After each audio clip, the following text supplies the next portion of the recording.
जो स्त्री अपने माता पिता और सास ससुर में भेदभाव करती है। रविवार का दिन था। रेखा और अमन सो रहे थे। तभी दूसरे कमरे में फोन की घंटी बजी। घंटी बजी जा रही थी, पर आलस के कारण रेखा रजाई में ही घुसी रही। आखिर में हम उसको ही फोन उठाना पड़ा। रेखा उठी, बोली, कौन है जो सोने भी नहीं देता?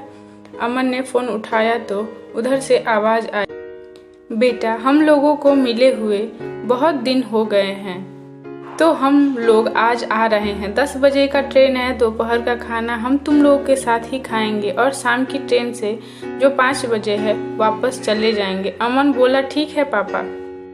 फोन रख दिया। उसने रेखा को बताया, मम्मी पापा आ रहे हैं। रेखा गुस्से से भर गई, बोली, आज भी चैन से नहीं रहने देंगे अमन, दोपहर का खाना हमारे साथ ही खाएंगे। रेखा उठी गुस्से से और बाथरूम का दरवाजा धड़ाम से बंद कर दिया। फिर निकली तो अमन ने पूछा, क्या बनाओगी उनके लिए? उसने बोला, मैं खुद को ही बना दूंगी, और किचन में चली गई। अमन तैयार स्टेशन जाने के लिए। इधर रेखा गुस्से में खाना बना रही थी। बिना देखे ही दाल सब्जी में क्या क्या डाला है बड़बड़ा रही थी और करछी चलाए जा रही थी। कच्चा पका चावल, पराठा, कोई कच्चा तो कोई जला हुआ, बेसुध बनाए जा रही थी और बड़बड़ा रही थी। उससे सारा काम खत्म किया, नहाने चली गई। तैयार होकर टीवी के सामने बैठ गई और मन ही मन सोच रही थी, आज तो पूरा संडे खराब कर दिया। तभी दरवाजे में घंटी बजी और वह उठी। उसने देखा तो उसके होश उड़ गए, क्योंकि उसी के मम्मी पापा थे जिसे अमन ने स्टेशन से ले आया था। मम्मी ने उसे प्यार से गले लगाया और बोली, इतना क्यों हैरान हो रही हो? हमने तो तुम्हें बताया था हम आ रहे हैं। उन्होंने बताया था, सोच रही थी। छोड़ो, अंदर आओ। अमन की मुस्कुराहट जो थी थम ही नहीं रही थी।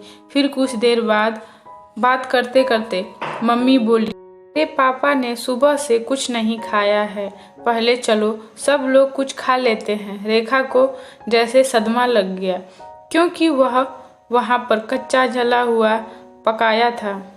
मजबूरी में वही खाना खिलाना पड़ा। मम्मी पापा खा रहे थे, पर उनके मन में सवाल था, इतना अच्छा खाना बनाने वाली बेटी उनकी कैसे खाना बनाई है? रेखा बस सर नीचे कर खाना खाए जा रही थी, मम्मी पापा की तरफ देख भी नहीं रही थी।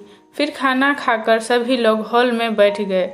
अमन ने कहा, मुझे कुछ काम है, मैं अभी आता हूँ थोड़ी देर में। वह बाहर चला गया। उसके बाहर जाने के बाद पापा ने पूछा, क्या तुम्हें पता नहीं था हम लोग आने वाले हैं?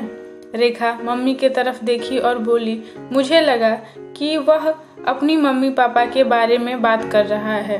उसने कहा था मम्मी पापा आने वाले हैं, मुझे लगा सास ससुर आने वाले हैं। मम्मी सारा माजरा समझ गई और उन्होंने कहा कि तुम्हारे सास ससुर हो या तुम्हारे संबंधी, तुम जिसको भी जितना सम्मान दोगी तुम्हें भी। रेखा आंखों में आंसू लिए अपने माँ से वादा किया कि वो आज के बाद ऐसा कभी नहीं करेगी। ये बात सिर्फ औरतों पे नहीं, पुरुषों पे भी लागू होता है।